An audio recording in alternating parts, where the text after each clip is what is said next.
Evet. Hasan Abdullah. Tebrik ediyorum. Ver kalemi al. Aynı zamanda Hasan Abdullah'ın iftihar belgesi de var.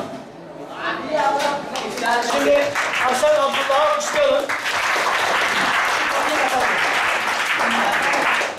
Şimdi Hasan Abdullah'ın ayrıca bir özelliği var biliyorsunuz değil mi? Suriye'den gelme hocam. Suriye'den gelmesine rağmen üstün başarı gösterdi. Benim kendi dersimde diğer Türkçeyi kavrama açısından. Bundan dolayı iftihar belgesini almayı hak kazanmıştır. Bıçağı çeker sana. Evet, iftihar belgesi var. Alkışlayalım. Benim Kübra Oğuz. Hilal Direk. Hocam yavaş yavaş ben bir yavaş aldım. Mehmet Yasin Kaya. Gelmedi mi? Gel. Buyurun Yasin. Fahri Atalay. İslam Çelik. Çizgi. Evet. Bir alkışlayalım Fatih.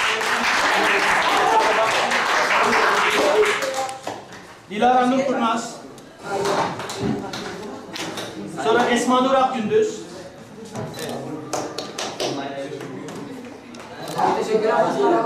Hafiye Bıçakçı.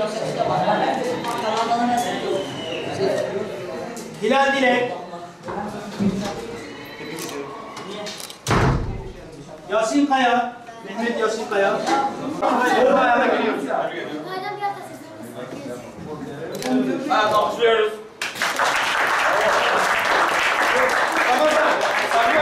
Hocam, Raşit Hocam. Evet, Raşit Hocam. Mehmet Emin'e madalyasını takdim edelim. Devam edelim, gel.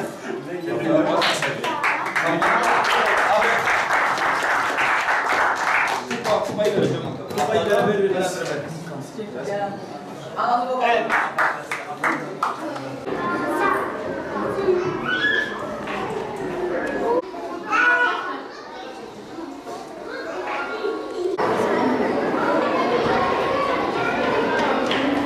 Hocam ben başarı belgesini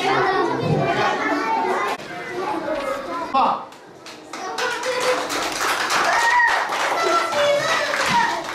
Al bakalım, hayırlı olsun. Melek.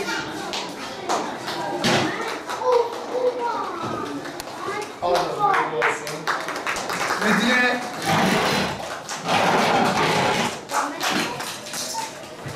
Al. İrem.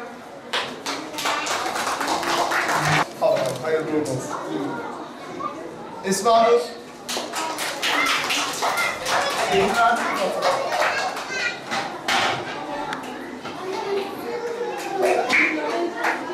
Hayırlı olsun. Evet. Zafer dedim. Tamam. Aferin, hayırlı olsun. Aferin, ben teşekkür ederim. Elif. Al bakalım Elif, hayırlı olsun. İyisiyle kötüsüyle 2017-2018 eğitim öğretim yılının sonuna geldik. Umarım hepimiz açısından faydalı, iyi bir yıl olmuştur. Gerçekten ben öğrencilerimiz adına çok çalıştığımızı düşünüyorum. Aldığımız sonuçlar da bunu doğrular nitelikte. Öğretmenlerimiz, öğrencilerimiz, okul müdürümüz olarak büyük bir çaba sarf ettik ve bu çabanın bugün sonucunu almış bulunmaktayız. Mutluyuz, gururluyuz. Öncelikle öğrencilerime tatilde yapılacak bunlar. En başında şunu öneriyorum. Yorulduk. Uzun bir sürecin sonuna geldik. Gidip dinlenmelerini istiyorum. En azından 1-1,5 ay kendilerine bir süre vermelerini istiyorum. Tabii ki öğrencilerime vereceğim öneriler kademe kademe değişecektir. Benim için 5. sınıf, 6. sınıf, 7. sınıf ve 8. sınıf öğrencilerim için çalışmalarım illaki farklı olacaktır. Ama genel olarak şunu söyleyebilirim. Gönül rahatlığıyla yoruldunuz. Kendinize süre verin, kafanızı dinleyin. Ama tabii ki tamamen de boşlamayın. Çünkü İster istemez bir yarışın içindeyiz. Hepimizi bekleyen bir sınav var ve bu sınav içinde çalışmamız gereken yerler ve konular var. Seneye özellikle boş başlamamak adına, biraz önde başlamak adına yazın öğrencilerimden istediğim şu: dinlendikten sonra, kendilerini iyi hissettikten sonra en azından Temmuz'un ortalarında günde 2-3 saatlerini vererek Nasıl yapacaklar? Ben ona da biraz değinmek istiyorum. Özellikle biliyorsunuz sınavlarda en fazla sıkıntımız anlama, yorumlama üzerine olduğu için Türkçemizi geliştirerek özellikle bu işe başlayabiliriz.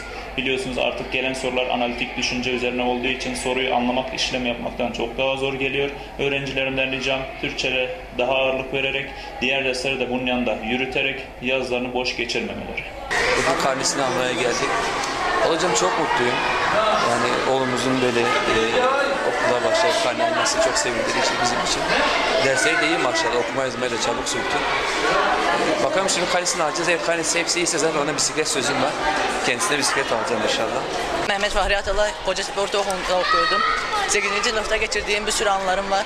Onlar için hocalarıma ve arkadaşlarıma çok teşekkür ederim. Hocaların bize gösterdiği ilgilerden dolayı da onlara da teşekkür ederim. İsmail Oral Kocatepe Ortaokulu'nda okuyorum, 8. sınıfım. Okuyor. İki duyguyu birlikte yaşıyoruz bugün. Çünkü hem okuldan ayrılacağız hem de yeni bir okula gideceğiz. Okuldan ayrıldığımız için üzgünüz ama yeni bir okula gideceğimiz için de sevinçliyim. Bütün öğretmenlerime ve arkadaşlarıma teşekkür ediyorum. 8 yıl boyunca bizi okuttular, buralara kadar getirdiler. Başta Abdullah Hoca olmak üzere bütün öğretmenlerimize teşekkür ediyorum. Firuzyaş Kocatepe Okulu'ndan 8. sınıfındayım. Takdir aldım işte yani.